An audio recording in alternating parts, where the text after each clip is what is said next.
chug, chug, chug, chug, chug, chug, chug, chug, chug,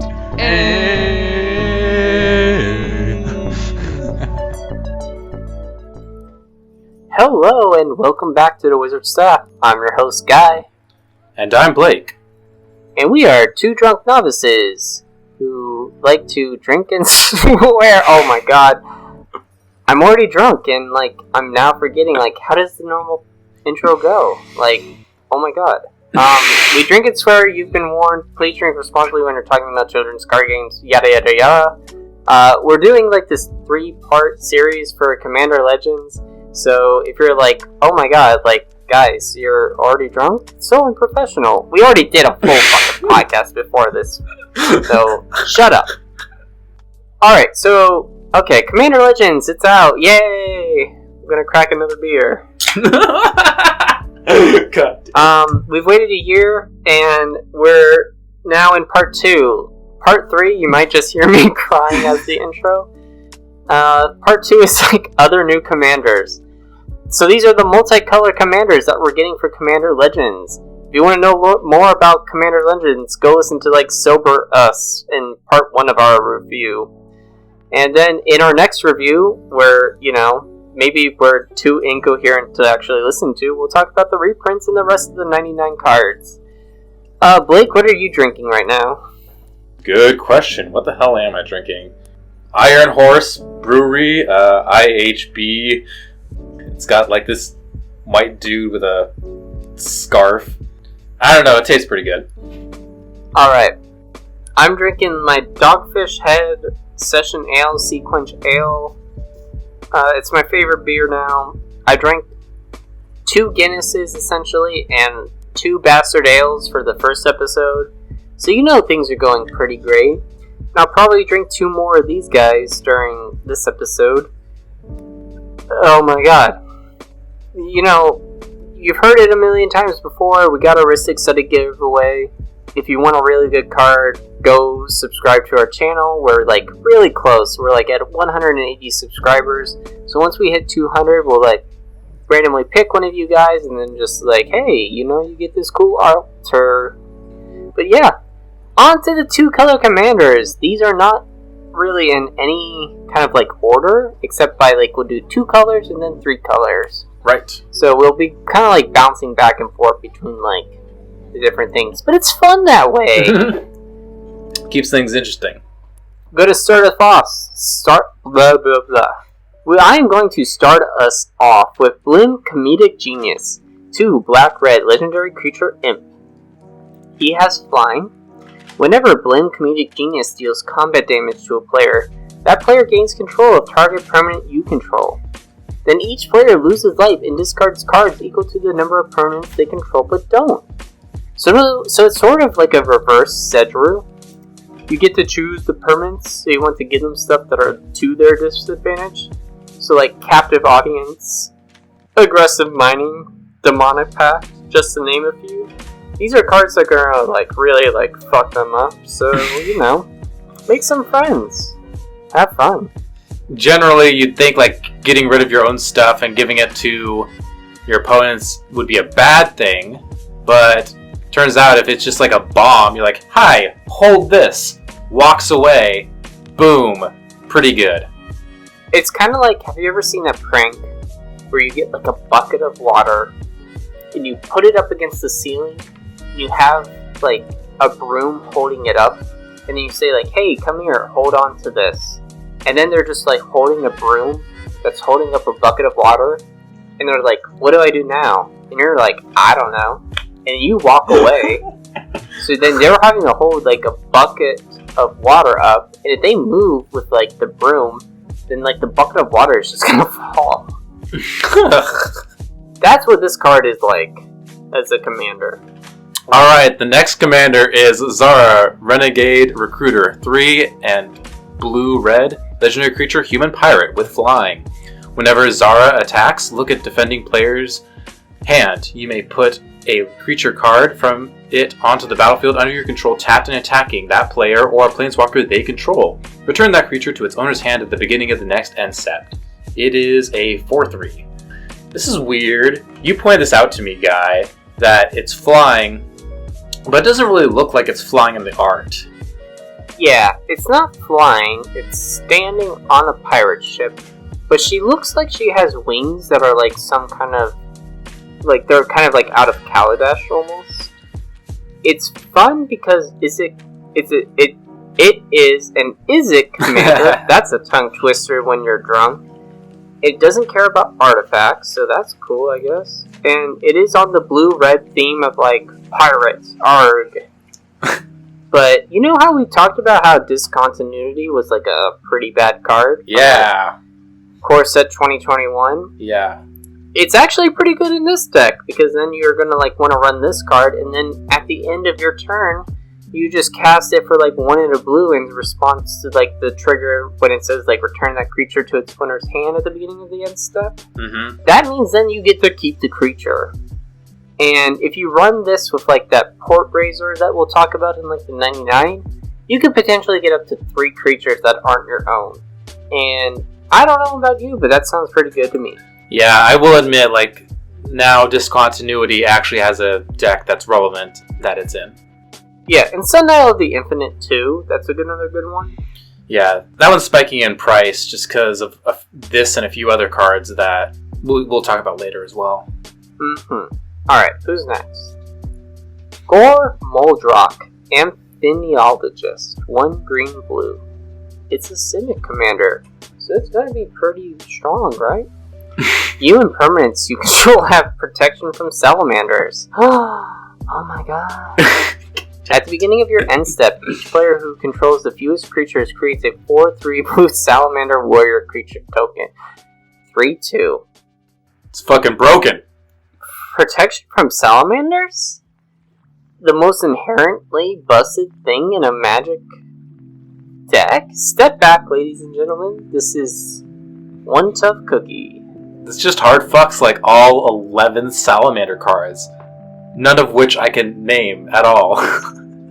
You know, I wouldn't have even thought that there were salamander creatures before this guy.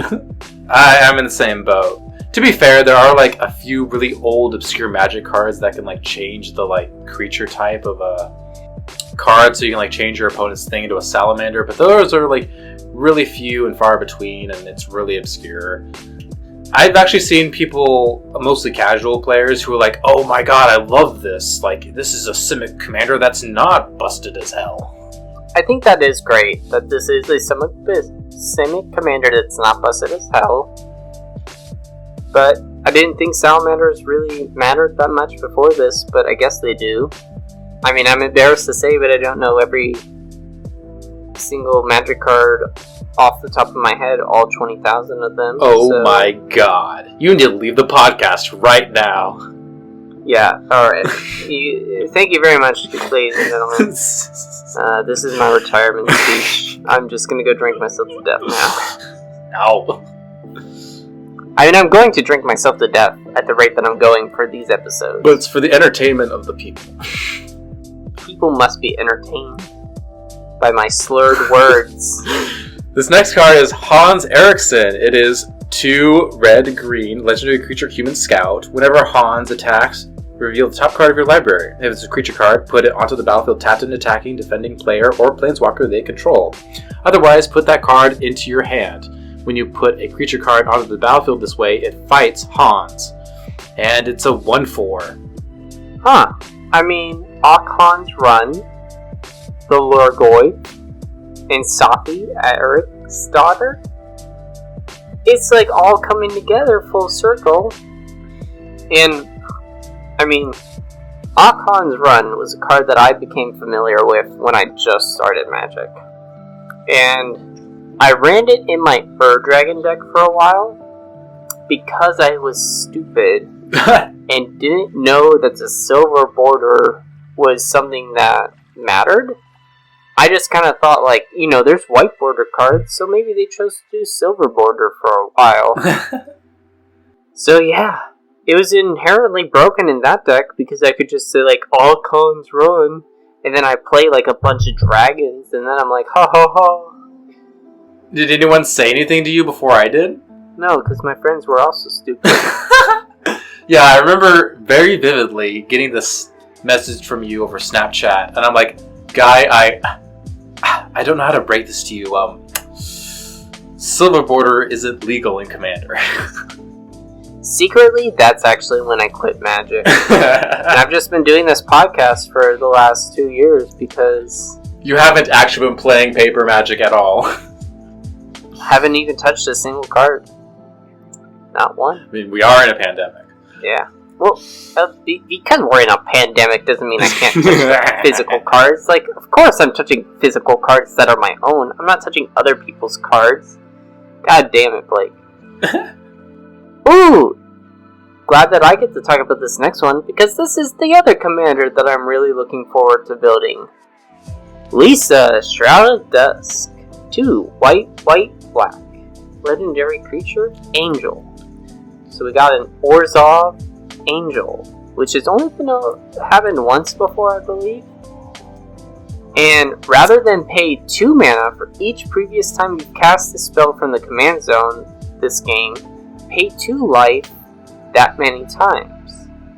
So, it's important to note what I just said is you will always be casting this card for 5 mana, because instead of commander tax, you have to pay the life. You don't have a choice between paying life or the mana, you have to pay the life.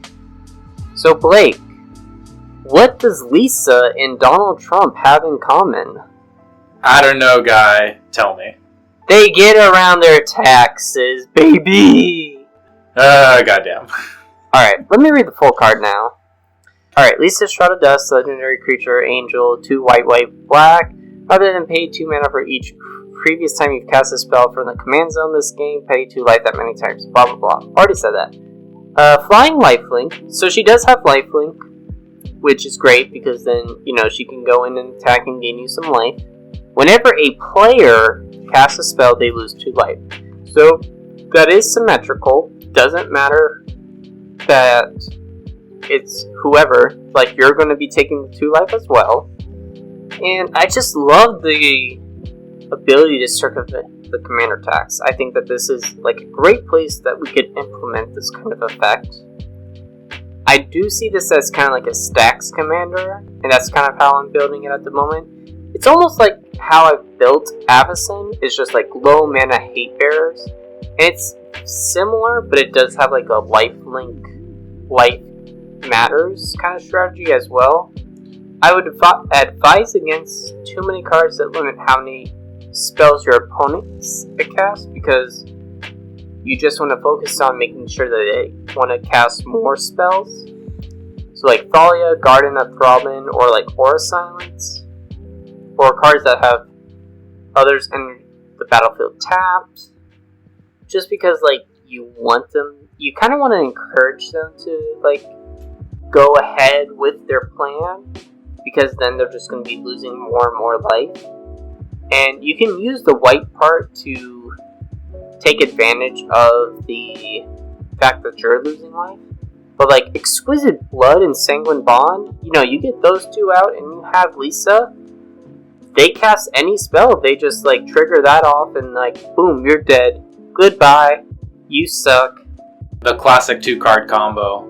This is, I agree with a lot of what you said, Guy. It's really nice to not have to pay commander tax, because, once you start paying like 7 or 8 or 9 for your commander, that's really rough, no matter what deck you're in. You mean paying 8 mana costs for a commander is rough? Even like that's the base cost of what Avacyn costs? Man. Throwing some serious shade. But it is comparable to Kambal Council of Allocation in the fact that like whoever like plays a bunch of spells is losing a bunch of life. I do want to note, lore-wise, this is the sister of Gisela, Bruna, Sigarda, and Aurelia, but Lisa got yeeted by Avacyn, and by yeeted I mean straight up murdered. And it's finally cool to see this character in print. It's actually not the sister to Aurelia. Aurelia is on Ravnica. Right. Gisela, Bruna, and Sigarda are the 3 sisters that we saw in Innistrad but Avacyn killed Lisa thousands of years before we got to the story of Innistrad that we know. I don't know why, though. Alright, this next commander is Nimrus, Una's Trickster. It is 3... Hey, you like Una. Yeah, I'll talk about that. It is 3 blue-black, legendary creature, fairy knight, flash, and flying. Whenever you cast your first spell during each opponent's turn, look at the top 2 cards of your library. Put one of those cards into your hand and the other into your graveyard. It is a 1/6. So it kind of asks you to play a lot of instants in order to get the card advantage from this commander. You can also play creatures with flash. That also works to get that card advantage. And this makes sense because WotC has been moving flash more into Dimir. And it's kind of moving it away from green and then more into Dimir. For anyone wondering, I am not going to take apart Una, Queen of the Fae, to build Nimrus. Una's my favorite card in all of Magic. There's no way in hell I am taking it apart for this. I've heard some people be like a little bit negative about this card because, oh, you're just going to play counter spells and like draw spells and control magic. And I mean, you don't have to build it that way. You can. And even if you do build it that way, it's not the end of the world. Like, it can be beaten pretty easily. Like, as someone who plays Dimir, like, there are very clear weaknesses. You just got to realize it. I mean, Flash kind of is a mechanic that works in all colors. It just kind of depends, like, what cards get the Flash. Like, I know green gets Flash a lot, but, like, it's only on the creatures. Right. And, I mean, it seems like flavor-wise, if you wanted to build this in, like, the fairy tribal, like, I might want to, like, put this into, like, I guess, like, I always forget, but I also have an Una deck. But it's, like, fairy tribal. Yeah. And, like, this card might actually make the cut. Yeah. I'd have to look, because I haven't, like, touched that thing in months. But, yeah. I mean, one thing this card does have over Una is this is strict card advantage, whereas Una is more of a mana outlet, so it doesn't actually generate... And, like, a combo piece, right? Correct. So there are certain advantages to playing this, yeah. Alright. Next we got Belby, Corrupted Observer, black-green, legendary creature, zombie elf. Ooh, spooky. At the beginning of each player's post-combat main phase, that player adds colorless colors for each of your opponents who lost life this turn. 2/2. Something to note about this card, this is a symmetrical effect. This doesn't just happen to you. Your opponents can possibly generate this extra mana for themselves. So you got to be careful that they're not going to take advantage of it more than you are. I mean, obviously you're going to be building your deck to where you're making the most out of this effect, but just be careful that there is a slight chance in which your opponent might accidentally make better use of this card than you will, which is kind of funny. That being said, you definitely want to build your deck to where you have cards where you can sink all of this colorless mana into. Like, because you can, assuming you're playing in a 4-player pod, you can make, like, up to 6 colorless mana, which is not an insignificant amount of mana. That's pretty good. So, just make sure you have something to dump it into, like a mana sink, or maybe an Eldrazi spell, or something. Yeah, if you're not planning for this, there is a commander later that we're going to talk about where I think this card is great in, like, the 99. But, if you're not planning for this, it's just kind of like, yeah, I guess I get colorless mana and it helps move the game along. But, I mean, I don't know, I don't see this as actually being the commander. I know the Command Zone, like, talked about this and they were like, this is really powerful. And I was like, what are you talking about? I mean, it's good, but, like, I don't think it's that good. Let's move on. So we got, yeah, we're not going in any particular order as we've mentioned, so, you know, it's kind of like a, you know, who are they going to talk about next? It's a surprise. We're going to talk about Thales, Revenant, medium, 3 white, black, legendary creature, human cleric. At the beginning of each end step, create a X 1/1 white spirit creature tokens with flying, where X is the number of tokens you created this turn. 3/4. This is different. Yeah. So, okay, just to kind of like go back, every 2-color pair got 2 commanders, and then I believe every 3-color pair got 2 commanders, or maybe 1. I think it was actually 1, because there were 40 from the partners, and then there's 30 for the 3 colors. Okay, figured that out. So anyway, probably, yeah. So this is the second white-black commander. So yeah, you know what card is like really great for this deck, Blake? What? Smothering Tithe.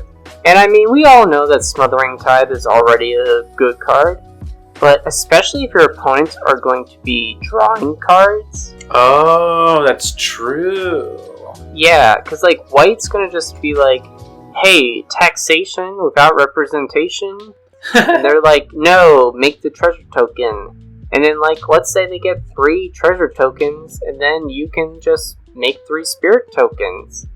Like, I don't know, it's pretty good because, you know, it's not just like each of your end step, it's at the beginning of each end step. So it triggers every turn. So if you do happen to create like even 1 token, any kind of token, you're going to get a 1/1 white spirit creature token with flying because of that. Raise the Alarms is an instant speed that creates token creatures as well. So you can do it on other players' turns. Yeah, there are a few cards that create tokens at instant speed. Those will be beneficial. Mm-hmm. There was that one Prava commander that we talked about who can do it. So yeah, there's some good options. I don't know, like, yeah, pretty good. I do like this because there hasn't really been an Orzhov token deck before. Like, yeah, there was Teysa Karlov, but she wasn't really a dedicated Orzhov token deck. She was still very much like aristocrats. So I consider this to be like the first Orzhov token deck. And I really like that this kind of deck has never existed before. She's going down in history as the first Orzhov commander. Who cares about tokens? Pretty much.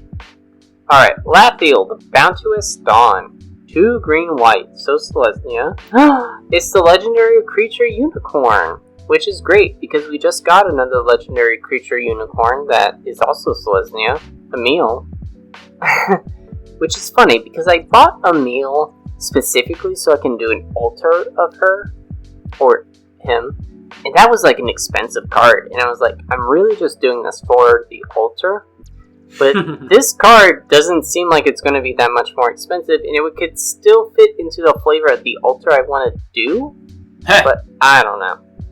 Alright, so legendary creature Unicorn lifelink. At the beginning of each end step, if you gain life this turn, distribute up to that many +1/+1 counters among any number of other target creatures, and it's a 2/2.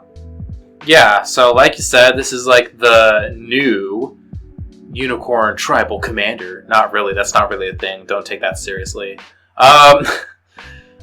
It's kind of like, it reminds me of like a reversal of Tristani Selesnya's voice, like in terms of caring about the life gain and the toughness of your creatures in a way.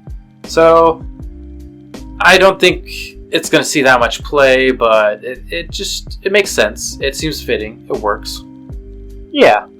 Between this and Emil, neither really care about unicorns, so it's kind of just like, you know, you pick one to be your unicorn tribal, I guess. But which isn't a thing. That's a joke, just to be clear. No one's really building Unicorn Tribal. Blake. No! Listen to me. Stop. I'm serious. You're drunk. Go home.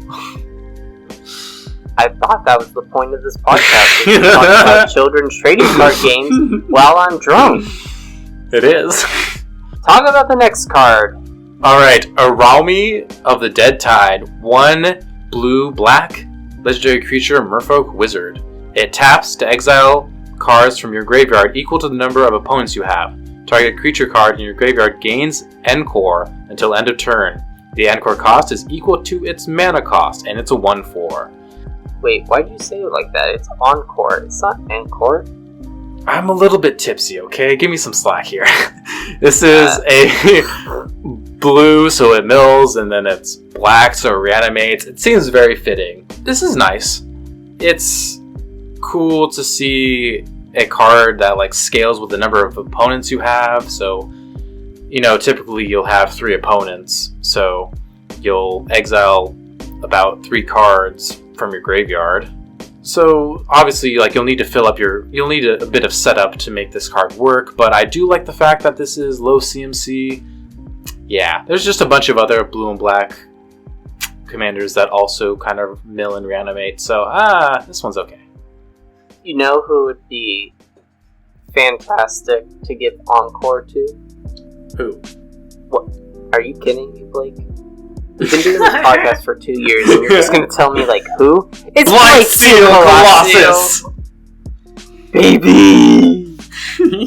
Oh my god. You're so dumb. Oh my god, I can't believe that you didn't, immediately just say that. I said it at the same time you did. Hopefully that syncs up.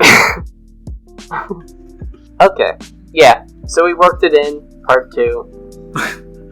One more episode to go. Alright. Find a way. Kongi, Skywarden, legendary creature, bird wizard. How much does it cost, guy?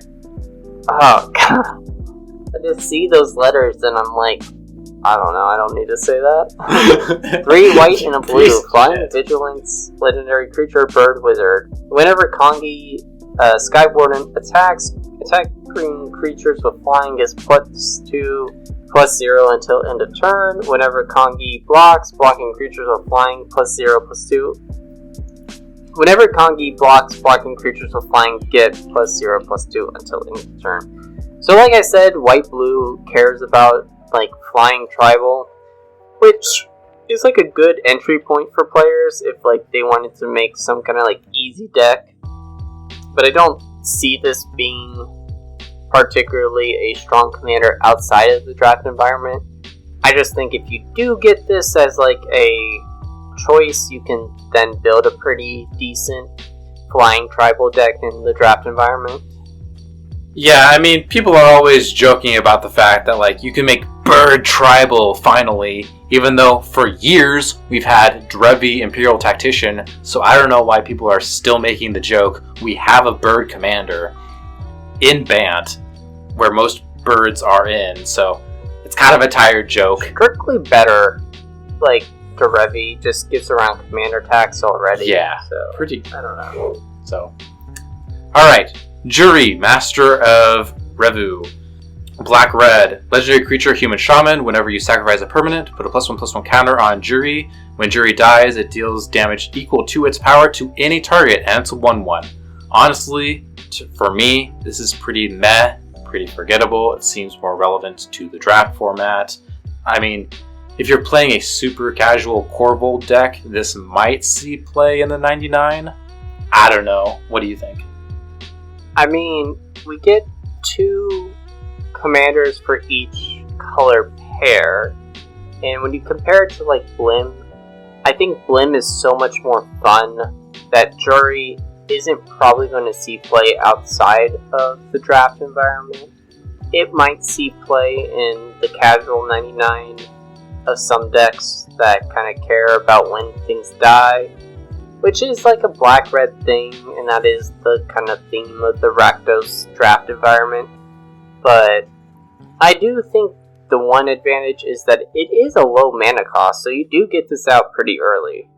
And I do want to add that the Rules Committee did recently change die triggers for the Commander format. So when Jury dies, whether you keep it in the graveyard or move it to the command zone, Jury's die trigger will indeed work. Yeah, and I wonder if a big part of that was because of all these incoming commanders, that they just said, hey look, can you make this work? Because we're going to have a bunch of commanders who matter about, their die triggers. I know this is the first time that we're kind of pointing it out, but I do think that there were a few more prior in the partners that did care about when it dies. the rules committee have talked with Wizards of the Coast designers, and Wizards of the Coast has asked them, like, hey, can you change the way die triggers work in the Commander format? Because we really want to design all these cool cards, but the die triggers don't work. So can you please change them? And it's been in the process, very low on the priority list, but the rules committee basically did find a way to make it work within the rules of Commander in an elegant way. And so I think in the future, I am certain, because they've made statements saying so, that we can expect more commanders with die triggers in the future. Yeah, so that way we're not getting those stupid fucking cards like Gerard, whether Captain, that kind of try and work around that. Yeah, because that's what WotC designers were trying to do. They were trying to find a way to not do a die trigger, but kind of do a die trigger, and it didn't quite work. So now we can expect some cool stuff in the future. Yeah. Alright, so moving on, because we talked more about the die triggers there than we did actually talk about Jury. Alright, so we got Abomination of Llanowar. It's a 1 black-green legendary creature elf horror. So again, black-green draft environment is meant to care about the elves. This is up there in terms of scariest art for cards that have come out this year. It's probably number 2 next to Peer into the Abyss. It has Vigilance, Menace. Abomination of Llanowar's power and toughness are each equal to the number of elves you control, plus the number of elf cards in your graveyard. I mean, I'm just disappointed that this isn't going to be able to tap for a black and a green, a true elf should. But what do I know about card design, Blake? Nothing, I guess. The art is literally an elf ball. So for that reason alone, I think this is pretty cool. I don't think many people are going to play it. We can move on to Rayav, Master Smith. Red and a white, legendary creature, dwarf artificer. Whenever creature you control that's enchanted or equipped attacks, that creature gains double strike until end of turn. And it's a 2/2. Honestly, I just don't think this really does quite enough as a commander or in the 99. I know some people have talked about this in certain Voltron builds, especially Boros equipment Voltron builds, but I just don't think it quite gets there, which is a real shame because the art has some really sweet facial hair. Yeah, I mean, I see where people are coming from with that, but if you've listened to our Voltron episode before, and I guess you should go listen to it because Blake did a good job, whatever. I'm not trying to boost his ego here or whatever. But it's a low mana cost, which I think that's actually its biggest advantage. But we've gone over some other commanders that just are so much better for the Voltron environment already.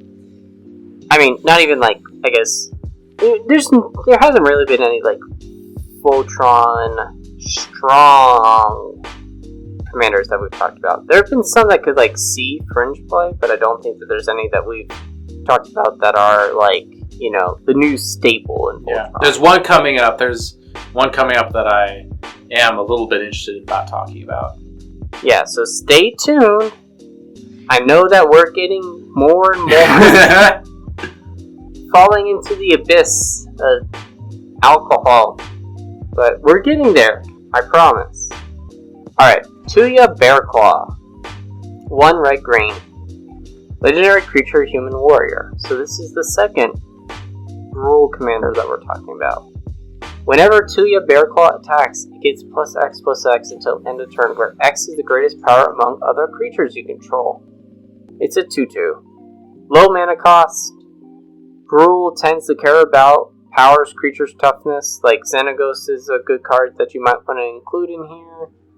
But, I mean, fighting is kind of the thing. So, yeah, not bad. It basically asks you to play Gruul Stompy. With the name of this card, I do kind of wonder whether it's related to Yasova Dragonclaw and Suruk Dragonclaw. I didn't look up the lore, I'm sorry, but I feel like there's some kind of connection. So you didn't look up the lore, Blake? Oh my god. There's too many I cards. I can't blame you because I didn't look up the lore for Lisa that much beforehand. Okay, who's next? I kind of feel like we're on American Idol right now. We're just going through a bunch of like really shitty singers. And we get to a few every so often who are like, okay, hey, we'll actually give you some good critique here. But otherwise, we're just like, next.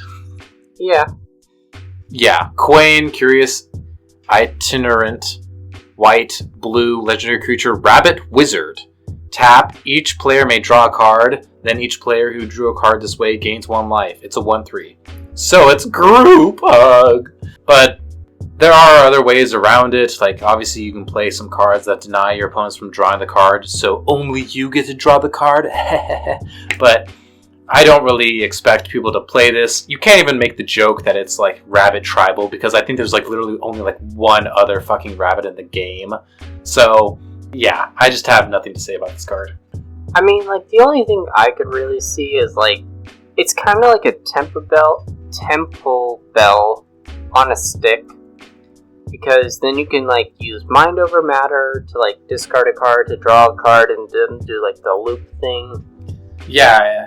You would have to wait, like, a full turn cycle, but, like, you know, you have access to white, which cares about enchantments, and you know, you can run like Idyllic Tutor and Enlightened Tutor to like go find that piece real quick. But that is true, but it's like that's one of those things like in theory you can do that, but I don't think anyone in practice is actually gonna do that. Like I feel like they might do that once and just get like bored immediately.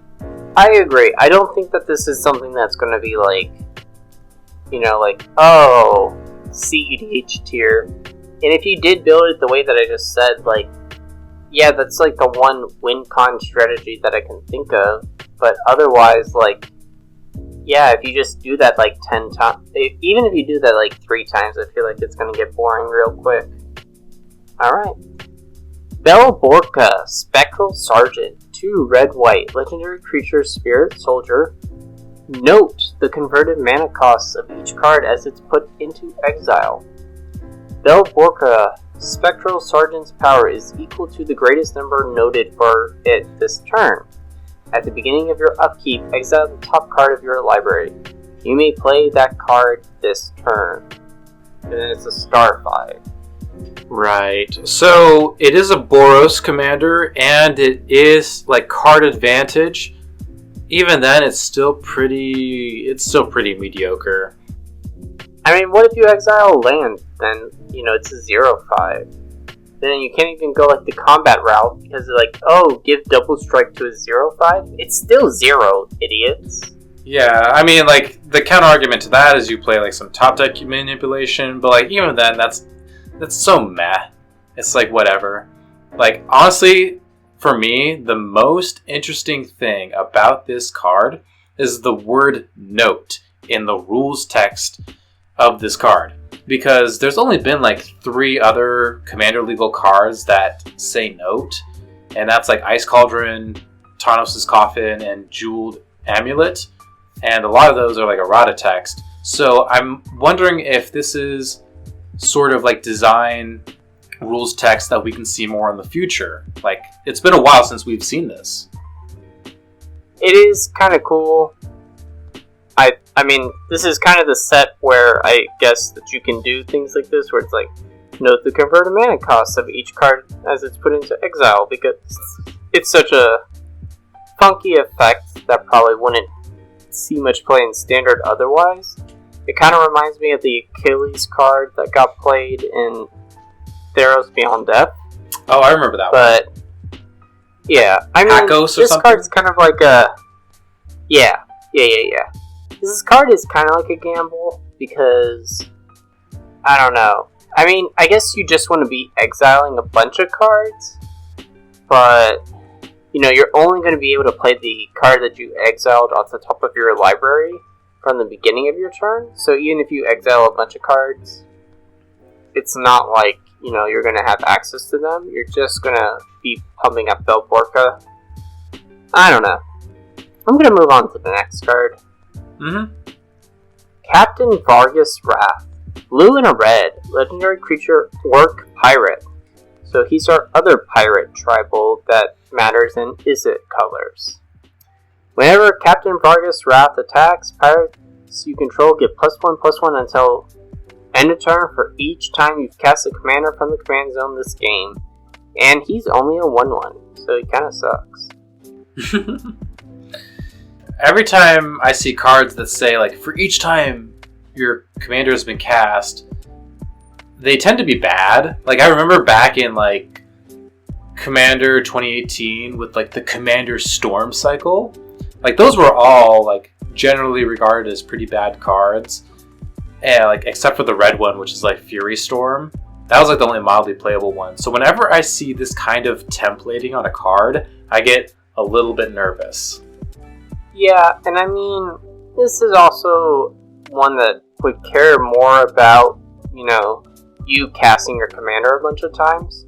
Which is never a great strategy, because you're like, I just want my commander to be out once, and I don't want you to touch him, and I don't want to have to cast this again, because it's part of a main strategy that I'm trying to pull off in this game. So, I don't know, maybe this is good in your, like, fun, casual pirate tribal, where you care about casting 2 commanders, like, I don't know, Malcolm in Breaches, or Malcolm in Dargo, so then at least you get 2 triggers to go off from this, so it's like +2/+2. I'll probably throw this in the casual pirate deck that I plan to build, but more like this card's like a 3 out of 10. Gosh. If you have to put this as your draftable pirate commander deck, I'm sorry. Man, I'm sorry. I mean, maybe that's where it shines. That's the kind of vibe I'm getting. Yeah, I guess the one advantage too is so if you do put this as your commander, it is only 2 mana, so, if you happen to cast this for like 6 mana at the point where you've already cast it 3 times, then other pirates are getting our +3/+3, so it's good that he at least is like a low mana cost to like help get his trigger to be better than what it's worth.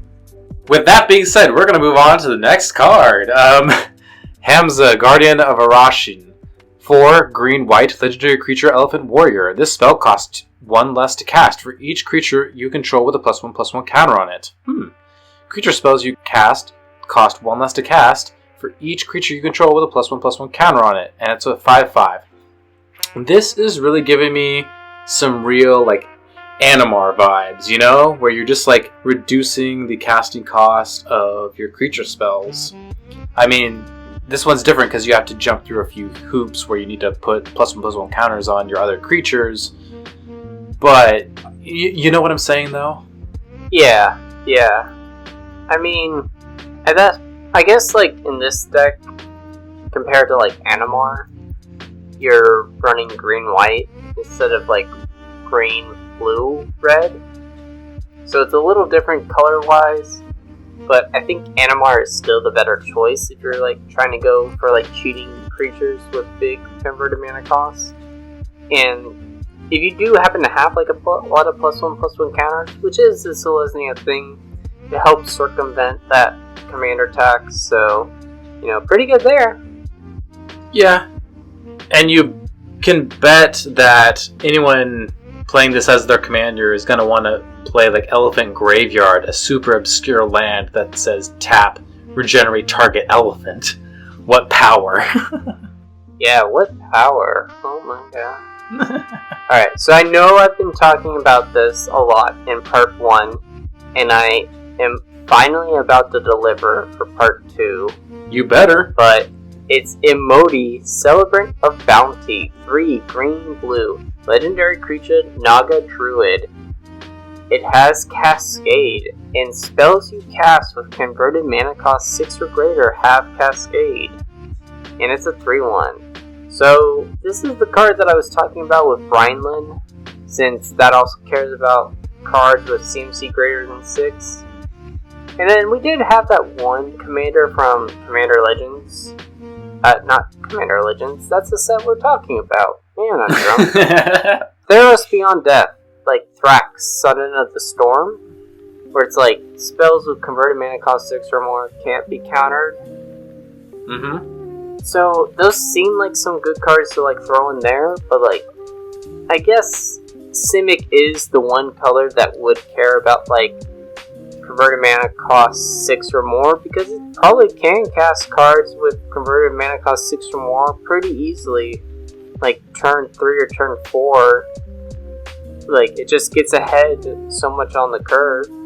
Yeah, and I'm sure like I've seen some builds of it where people are just playing like extra turns, because a lot of extra turn spells are like 5 to like 8 CMC or whatever. So a lot of them will like trigger the cascade. You don't have to build that way. I'm sure there's people who are going to build it just like 6 CMC tribal or whatever. I mean, yeah, I guess time stretch, it has cascade, you gain 2 extra turns, and you also get a card that has like 9 mana or less. So it seems pretty good there, I guess. I think extra turn decks, unless it's like a very clear combo, those are probably like one of my least fun decks to play against. Hopefully people don't do that. I think people will build it and then probably get bored of it really quick. It tends to seem to be like the trend with like Simic commanders. Yeah, they're really strong, but once you do it a couple times, you're like, yeah, I'm bored of this. Yeah. Okay, I call dibs on this next one. I mean, it's your turn, so yeah, go ahead. Alright, we got Wylith, Soul of Steel. It is 1 red, white. This is, notably, the commander that's in the Commander Legends Precons. There are 2 Commander Precon decks separate from like this set, correct? Correct. Okay, so it's a legendary creature, human warrior. It has trample. Whenever Wylith attacks, draw a card for each aura and equipment attached to it, and it's a 2/2. So, it pretty much asks you, pretty straightforward, to be a Boros Voltron deck. I like the fact that it's low CMC, so it can be cast early and you can start swinging right away. I like the fact that it has a draw trigger for like each aura and equipment. So you're not just necessarily locked into equipment like most Boros Voltron decks usually are. You also get to run auras. So it gives you the option to play either of those. So I enjoy that. And it has card draw, so like you're going to play a card and then like usually recoup it. Because it's attack trigger, it's not a combat damage trigger, so like no matter what, you're going to basically be able to draw those cards. And then on top of that, it has trample, so like that is a nice little cherry on top where like you can start swinging early, probably get in damage, and like as the game gets on later, hopefully play equipment and auras that buff it up a little bit, that with its base stats and the trample, you're going to continue to beat over whatever creatures your opponents have. I should probably stop talking, because I could probably like talk about this card for like 40 minutes. I like this. Well, if you like it so much, why don't you build a deck around it, Blake? Oh, don't you fucking tempt me, you bitch. I think the 3 CMC is also a pretty big win. It's pretty easy to cast like turn 2 or turn 3 on curve, so you just then equip like Swift Foot Boots or Lightning Greaves onto this, give it like haste and hexproof or something like that, and then you can already start like creating like card advantage like that. So yeah, Akiri just came out, which people were like going nuts for, because they were like, ooh, it's another Boros commander and it like can give you like card draw. So it almost feels like, we just got one, but now this one's even better, like even in terms of like just mana costs. So yeah, it's kind of a joke the number of times people are like, oh my god, is this a Voltron commander? And I'm always like, not really, no. But this one very clearly is asking you to be Voltron, so in this case, it actually is. I didn't do enough research about the Commander Precon deck and all the cards that were running it, because I would be very interested to see WotC kind of build like a Voltron beginner deck for someone, and I wonder if the Precon that was built for Wylith is kind of like that idea, It just might be. yeah, so they focus on so many different strategies that I wonder if I'd have to look at it. I didn't do that. Like, life's just been crazy. This next card's crazy. It's our last 2-color commander, and it's the other face commander of the Precon decks. It's AC, Tyrant of Gyre Strait, 4 green blue from the Precon. Legendary creature Serpent.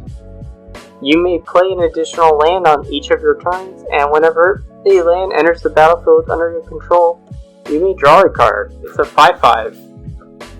So this kind of sounds like a card that you once built, Blake. Tatiova.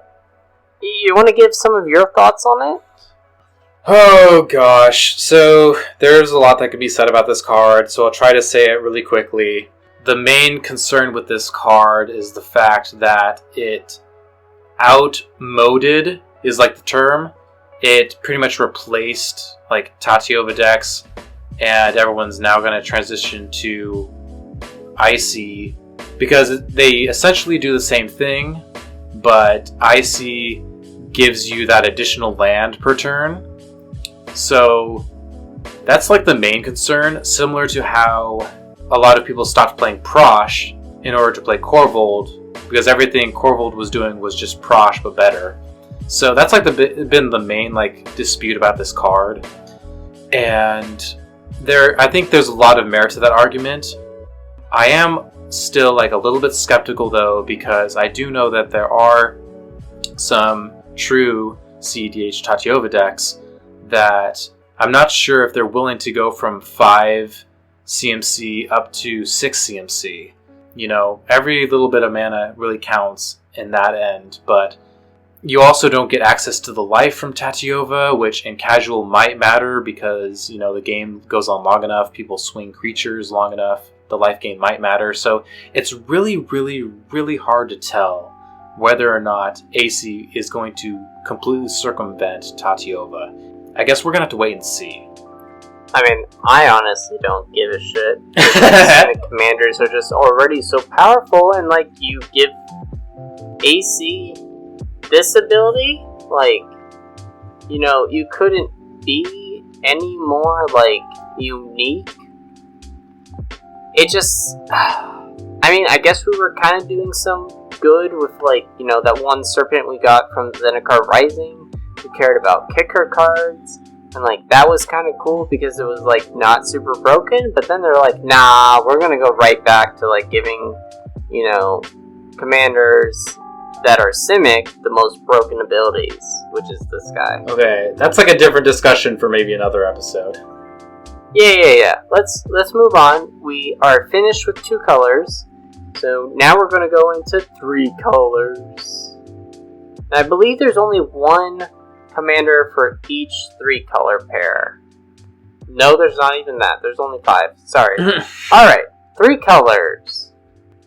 Alright, we have Jared, Carthalion, True Heir. Red, green, white, legendary creature, human warrior. When Jared enters the battlefield, target opponent becomes the monarch. You can't become the monarch this turn.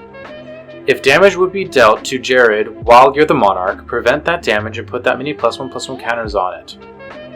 It's a 3/3. So this card is very strange. It kind of asks you to give the monarch to someone else, and like eventually later on you plan to like steal it from them so that you can start putting +1/+1 counters on Jared. Like flavorfully, it makes a lot of sense.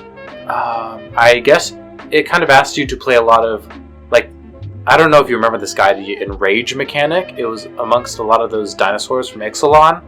Yep.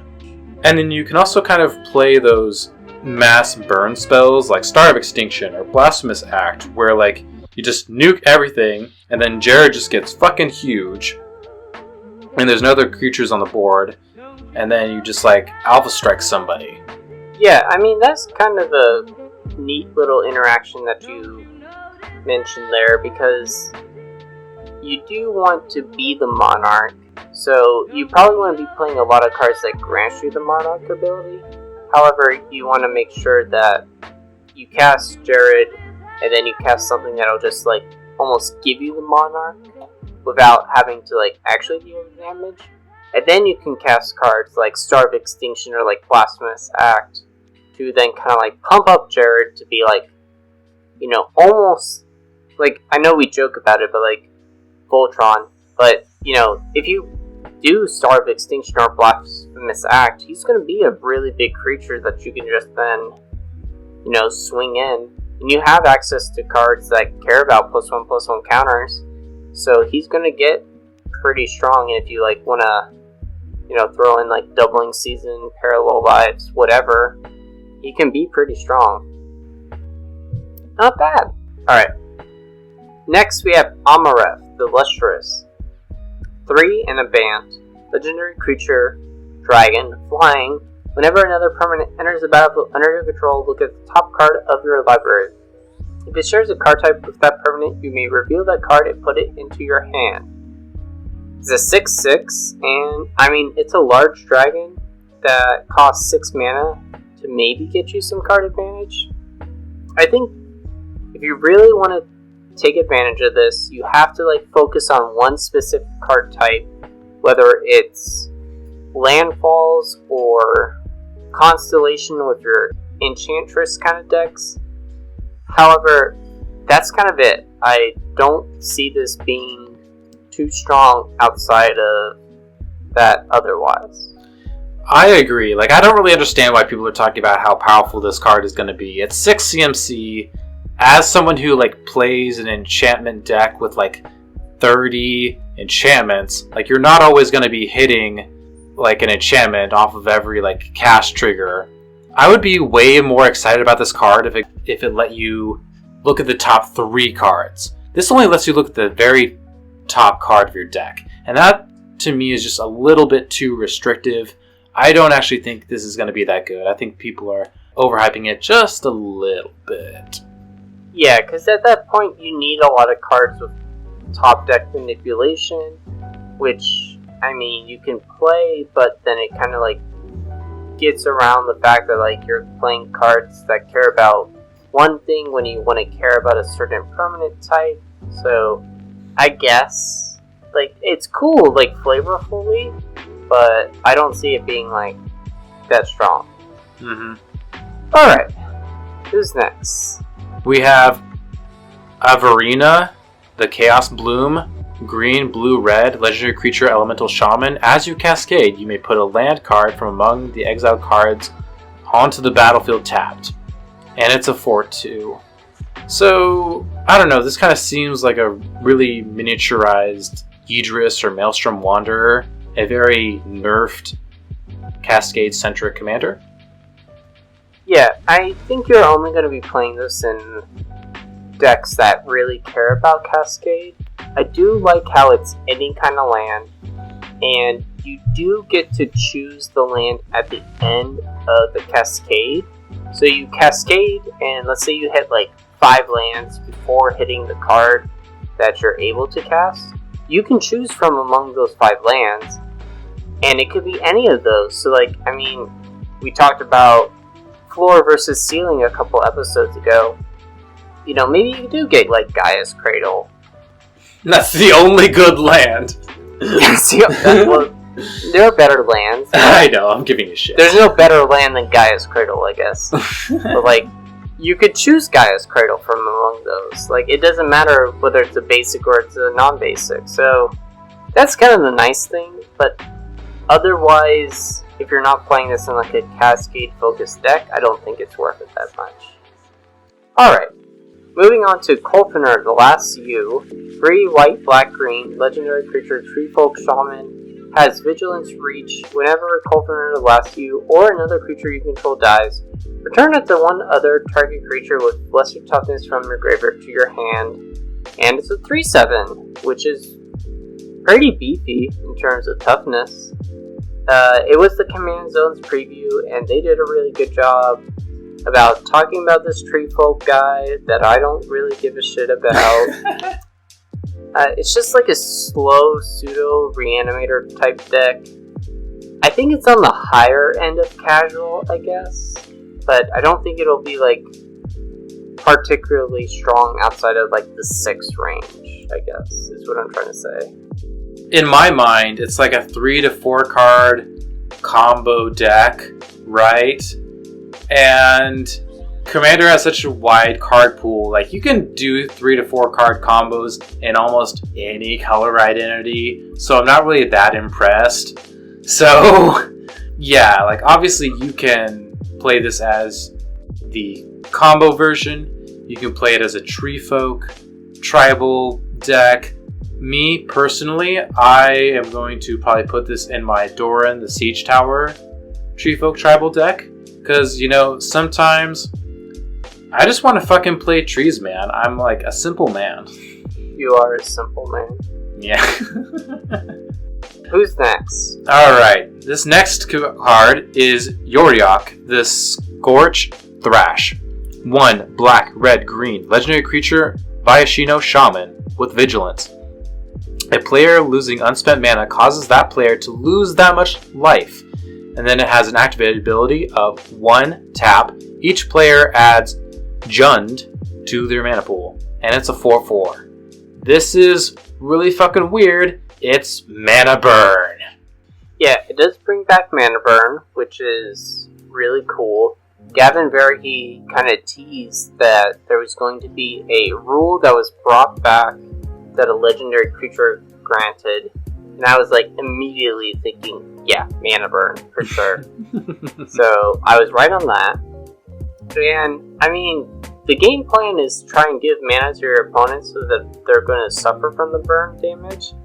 Which is kind of weird because you don't want to give your opponents mana, but this way you do. But you want ways to make sure that it's mana not at the most convenient time for them. So you want to make sure it's like during their upkeep or like end step where they're not able to like take full advantage of it. And it's mana also that, you know, isn't relevant to their decks. So like black, red, green. That's pretty good in terms of the diversity of the mana that's being given out. But, you know, if someone does have like a black mana to spare, like, you know, they could use it somewhere, or they could use it in like mana sink type cards. I think it's fun, and you could probably find some like unique build around with this.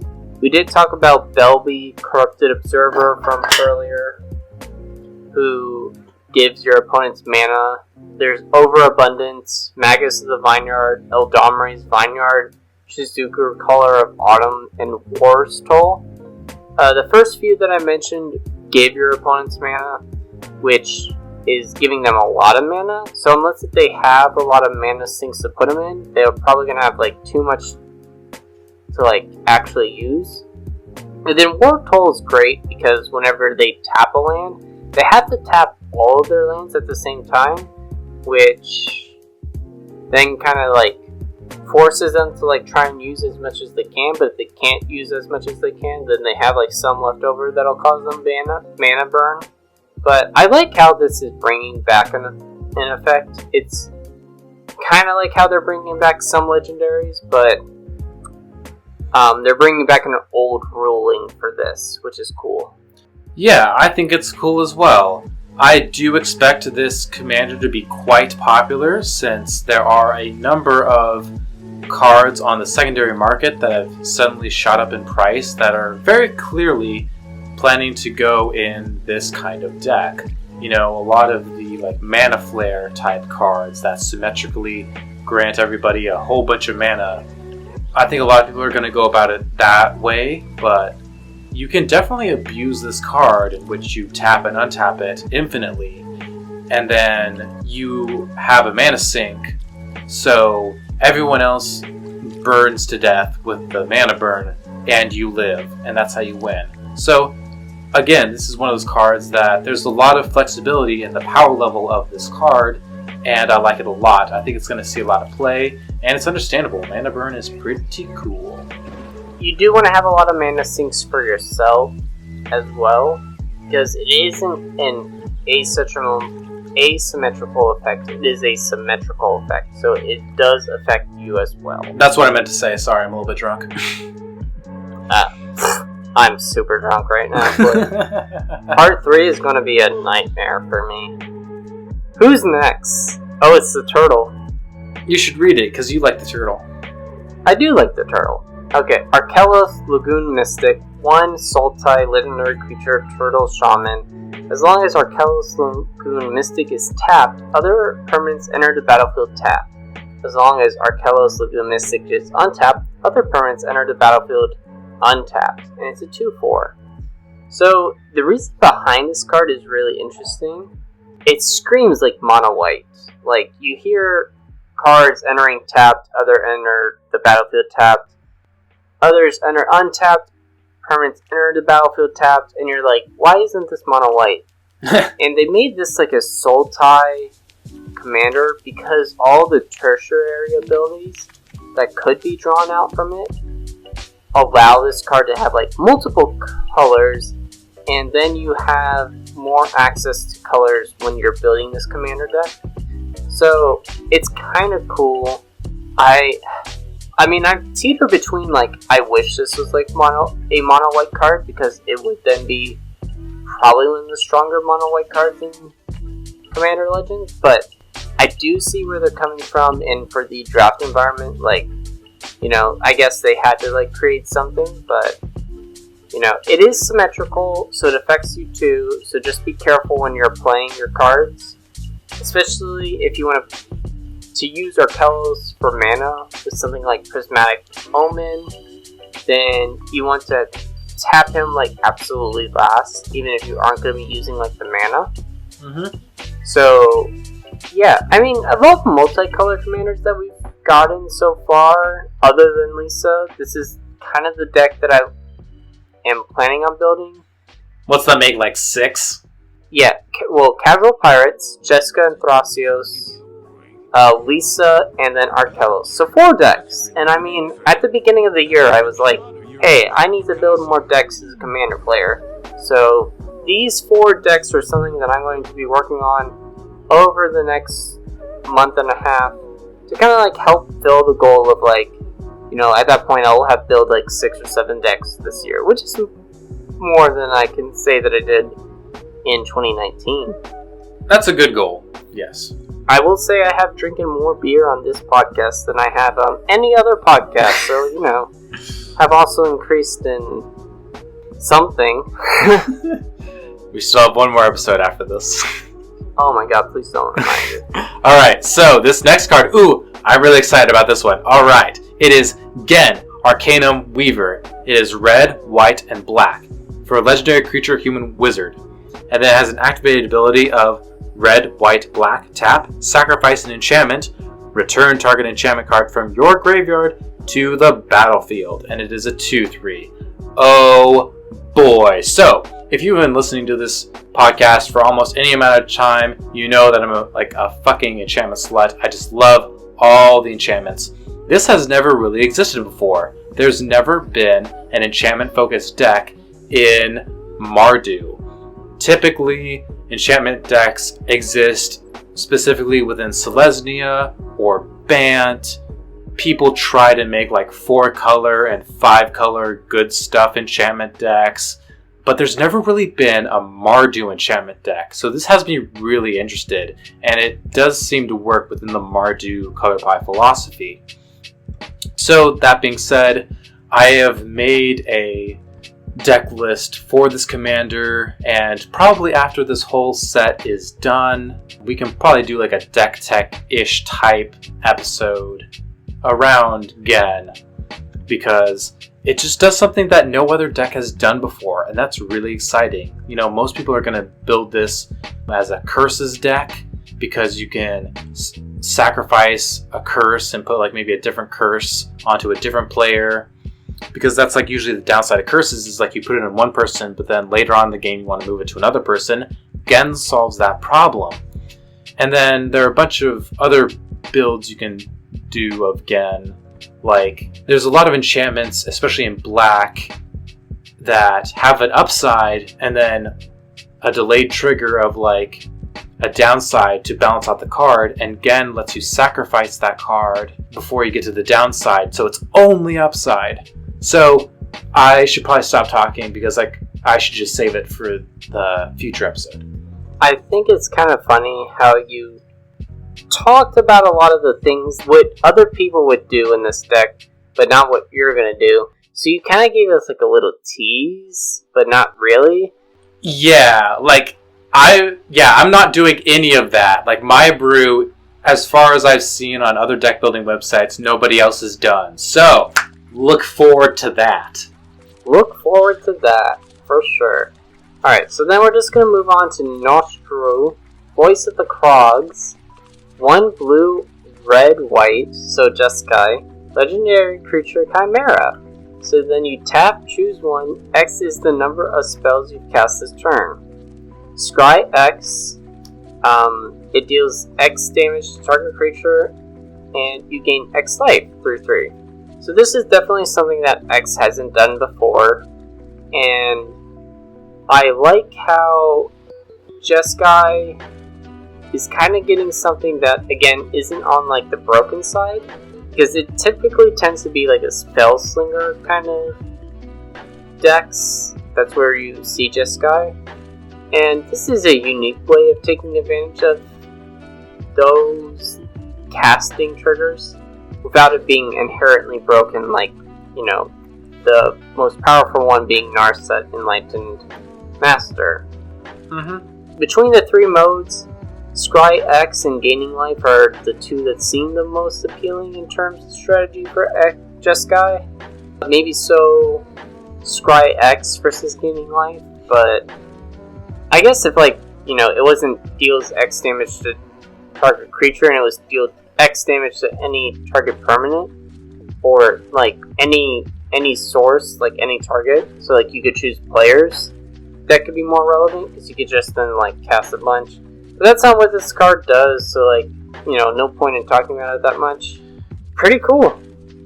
Yeah, this commander definitely asks you to go kind of storm because it cares about the number of spells you've cast this turn. In which case, I think one of the best things you can do with this card is to play Jeskai Ascendancy in the 99, because you'll like tap it, do something, and then Jeskai Ascendancy will just untap it. You can tap it, untap. So I think that's maybe like the best thing, or I should say the most powerful thing you can do with it. Not necessarily the best thing, but just the most powerful thing you can possibly do with this. Alright, this next commander is exciting. It is Obeka, Brute Chronologist. 1 blue, black, red, legendary creature, ogre wizard. It can tap. The player whose turn it is may end the turn. That's it, and it's a 3/4. This has a lot of interesting rules implications, doesn't it? Yeah, this card is definitely kind of confusing, but the best way to explain it is that you want to use her to stop other people from comboing off at instant speed on other people's end steps. Because when you tap her, the player whose turn it is has the control. So you want to be able to, you know, stop someone else from comboing off on another player's turn. So say they Vampiric Tutor at the end of someone's end step, or like use Ad Nauseam at the end of the turn that isn't theirs. So you want to give this ability to a person whose end step it is so they can stop those things from happening. Now, you can also use this to free it up for yourself if you're cheating things that have sack abilities like Underworld Breach, or if you're like using Perforos, Bronze Blooded, Sneak Attack, those cards that like cheat cards into play, or like gaining control of permanents, kind of like that one pirate that we talked about earlier. So think kind of like Sundial of the Infinite in a way. And that's kind of like the casual route. But like if you're thinking like, oh, how can I make this like super powerful? You would take like Warrior's Oath, Final Fortune. There's another red sorcery that does this, but it's basically like red. You take another turn, and after that turn you then lose the game. So you imprint that onto like Isocon Scepter, use that to then take an extra turn, and then when the trigger of you lose the game is on the stack on your extra turn, you use Obeka to like stop that, then allow you to take an extra turn after that, and then you can just kind of create infinite turns without having to get around the you lose the game clause, which is the way that they were trying to balance like the 2 mana take an extra turn thing. So I think that this card can be great in casual situations because it's very political, but it's also great in terms of like strong 8, 9, 10 CDH play, because you can create these lines of having Underworld Breach out for multiple turns at a time to like really get the most advantage out of that, and just take extra turns until you win. Yeah, there are about 3 different cards that have the take an extra turn in red. There's like Final Fortune, there's Last Chance, and then there's Warrior's Oath. So, but that's just scratching the surface. There are so many unique and interesting things that you can do with Obeka. Like, this is probably one of the coolest commanders to come out from this set, and other people agree. I've seen a lot of people talking about this commander. I think it's going to be one of the more built and played commanders from this set. Yeah. Alright, we've made it to the last commander in this part 2. It is Nevinyrral Urborg Tyrant, 3 white, blue, black, legendary creature zombie wizard. It has hexproof from artifacts, creatures, and enchantments. And then, when Nevinyrral enters the battlefield, create a tapped 2/2 black zombie creature token for each creature that died this turn. When Nevinyrral dies, you may pay 1. When you do, destroy all artifacts, creatures, and enchantments. So, this is like, finally we get to see what Nevinyrral looks like. Because for years we've been playing Nevinyrral's Disc and just been like, who's Nevinyrral? Now we know. Yeah, and it's weird because you probably wouldn't want to run Nevinyrral's Disc in this deck, because you would just then kind of kill Nevinyrral to then also kill all the artifacts, creatures, and enchantments that you're already killing. So it's like you run one or the other kind of situation. But I've seen people talking about how they plan to make like Super Friends, since Nevinyrral will wipe everything else that's like a permanent type. Oh, that's true. Yeah, so you can also pair this with like Animate Dead, or there's another card, but to help create this recursion of like helping bring him back onto the field, just like get all these like zombie tokens out. I mean, he is definitely the most on point flavor commander that we've seen so far, in terms of like, we've seen a bunch of commanders that are like, hey, we've referenced this before, but now it's on a commander, and so this is kind of cool. It's literally like a Nevinyrral's Disc in your command zone, which is a pretty good card in like political situations, because you use it as like a, oh, am I going to tap it right now? Or am I going to tap it right now kind of situation? Like, you have that power of choice. And I do want to remind everyone listening that this commander does have a dies trigger, which again does indeed work due to the rules change a few months ago. You will indeed destroy all artifacts, creatures, and enchantments, whether you put Nevinyrral in the grave or in the command zone. Yeah, and I mean, what's great too is like you kill him to then reanimate him, and then you gain a bunch of advantage of cards that died prior or earlier in the turn. And so like, let's say you pretty much wipe the board of all creatures, and say like each of your opponents at least have 2, but then you like animate dead or like reanimate him for like 1, because you don't have to put him back into the command zone, because you have access to black, which has the best like reanimation stuff. So you bring True. him back, and then you get 6, 7, 2/2 zombie tokens. So that's pretty good. And then you kind of can redo that kind of effect multiple times to just create more and more zombie tokens. So I don't know. I mean, he'll be like a fun casual build. And if you do want to go like the Super Friends route because they're unaffected by this effect, good for you. Then you have zombies to like help block. But yeah, I like this. Okay, Guy, we've made it through all of the possible commanders from this set. Way to go. Oh my god, it only took like 4 hours. 3. But, okay, some final wrap-up questions and thoughts here. Who do you think is, like, the best new commander from this set? Or at least this section, I should say. From this multicolor section. For Multicolor, Obeka, just because it has the potential to create infinite turns with Isochron Scepter and Final Fortune. It's a very low mana cost and easily able to just like go off. Yeah, if you're going like the EDH route, if we're thinking at least in terms of like who we're gonna see most in terms of like, I mean, Gen's also really strong, and I'm looking forward to learning more about your deck. But if we're thinking also like in terms of like popularity, Urlock is the one that I think that we're gonna see the most commander decks built.